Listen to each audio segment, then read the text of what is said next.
जय श्री कृष्ण मित्रों आज आपको हम सुनाने जा रहे हैं सावन माह की अति पुण्यदायिनी व्रत कथा।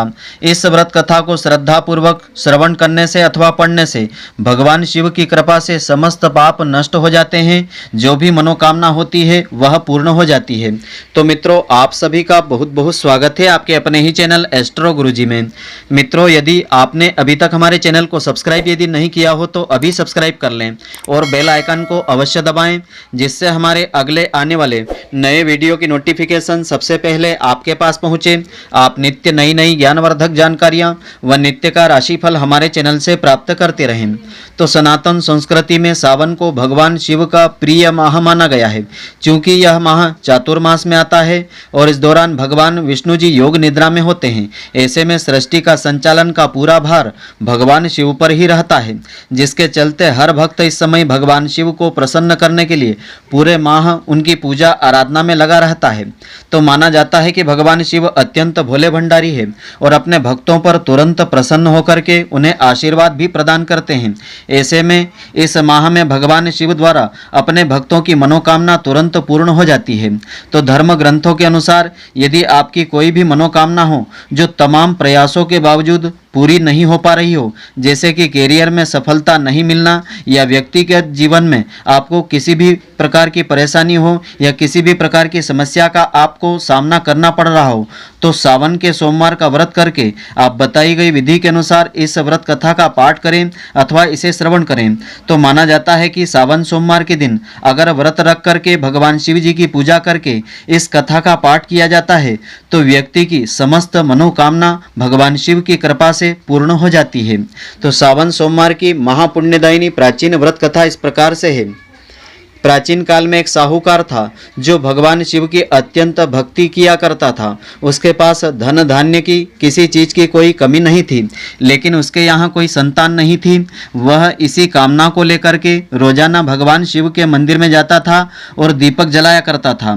तो उसके इस भक्ति भाव को देख करके एक दिन माता पार्वती जी ने शिव जी से कहा कि प्रभु, यह साहूकार आपका अनन्य भक्त है, इसको किसी बात का कष्ट है तो उसे आपको दूर अवश्य कर देना चाहिए। इस पर भगवान शिव जी कहते हैं कि हे पार्वती जी, इस साहूकार के पास पुत्र नहीं है, यह इसी कारण दुखी है। जवाब में माता पार्वती जी ने कहा कि हे ईश्वर, कृपा करके इसे पुत्र का वरदान दे दीजिए। इस पर भगवान भोलेनाथ ने कहा कि हे पार्वती जी, साहूकार के भाग्य में पुत्र का योग नहीं है।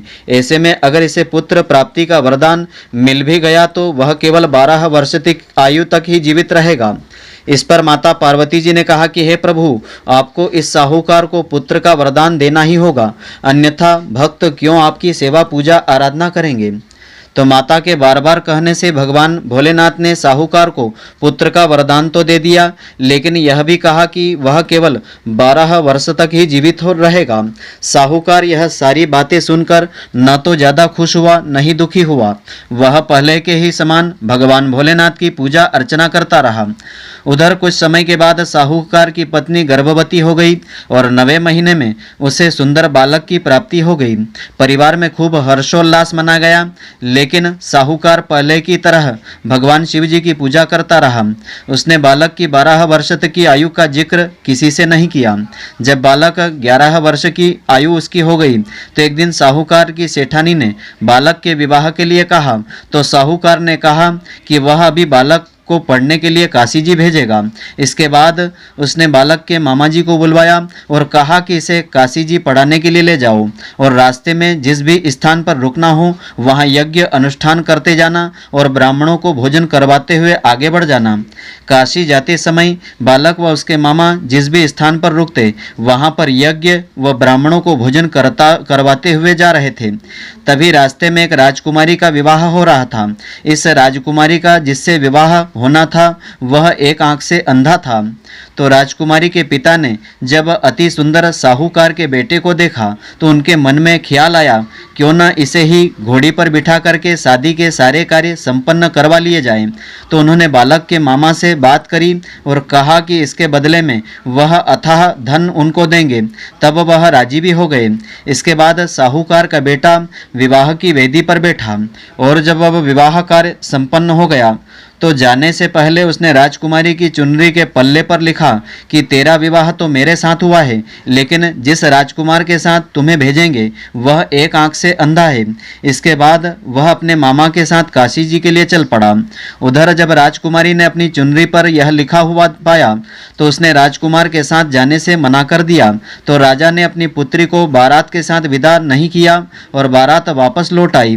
उधर मामा और भानेज काशी जी पहुंच गए। एक दिन जब मामा ने यज्ञ रखा और भांजा बहुत देर तक बाहर नहीं आया तो मामा ने अंदर जाकर के देखा तो भांजे के प्राण निकल चुके थे। वह बहुत परेशान हुए, लेकिन सोचा कि अभी रोना पीटना मचाया तो ब्राह्मण चले जाएंगे और यज्ञ का कार्य हमारा अधूरा रह जाएगा। जब यज्ञ संपन्न हो गया तो मामा ने रोना पीटना आरंभ कर दिया। उसी समय शिवजी पार्वती जी उधर से जा रहे थे तो माता पार्वती जी ने शिवजी से पूछा कि हे प्रभु, यह कौन रो रहा है। तभी उन्हें पता चला कि भोलेनाथ के आशीर्वाद से जन्मे साहूकार के पुत्र की मृत्यु हो गई है। तब माता पार्वती जी ने भगवान शिव से कहा कि हे स्वामी, इसे जीवित कर दीजिए, अन्यथा रोते रोते इसके माता पिता के प्राण भी निकल जाएंगे। इस पर भगवान भोलेनाथ ने कहा कि हे पार्वती जी, इसकी आयु इतनी ही थी सो वह भोग चुका है। लेकिन माँ के बार बार आग्रह करने पर भगवान भोलेनाथ ने उसे तुरंत जीवित भी कर दिया और वह लड़का ओम नमः शिवाय करते हुए जी उठा और मामा भांजे दोनों ने ईश्वर को फिर धन्यवाद दिया और अपनी नगरी की ओर लौट आए।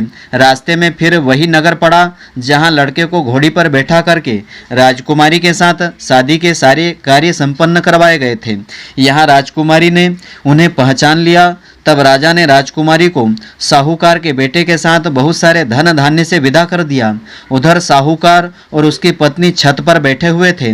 उन्होंने यह प्रण रखा था कि यदि उनका पुत्र सकुशल न लौटा तो वह छत से कूद करके अपने प्राण त्याग देंगे। तभी लड़के के मामा ने आकर के साहूकार के बेटे और बहू के आने का समाचार सुनाया, लेकिन वे नहीं माने। तो मामा ने शपथ पूर्वक कहा। तब कहीं जाकर के दोनों को विश्वास हुआ और दोनों ने अपने बेटे बहू का फिर से स्वागत किया। उसी रात साहूकार को स्वप्न में शिवजी ने दर्शन दिया और कहा कि तुम्हारे पूजन से मैं संतुष्ट हूँ, प्रसन्न हूँ। इसी प्रकार जो भी व्यक्ति इस कथा को पढ़ेगा अथवा श्रद्धा पूर्वक श्रवण करेगा उसके समस्त पाप नष्ट होंगे, दुख दूर हो जाएंगे और मनोवांछित सभी कामनाओं की पूर्ति हो जाएगी। तो यह व्रत कथा जो भी स्त्री पुरुष श्रद्धापूर्वक श्रवण करते हैं अथवा पढ़ते हैं उनकी समस्त मनोकामनाएं भगवान शिव की कृपा से अवश्य पूर्ण हो जाती है और धर्म अर्थ काम मोक्ष फलों की प्राप्ति हो जाती है। तो मित्रों, आशा करता हूँ कि आपको हमारी यह ज्ञानवर्धक जानकारी पसंद आई होगी। यदि आपको पसंद आई हो तो आप हमारे वीडियो को अधिक से अधिक शेयर अवश्य करें और हमारे वीडियो को लाइक करना नहीं भूलें। धन्यवाद। जय श्री महाकाल मित्रों, फिर मिलेंगे।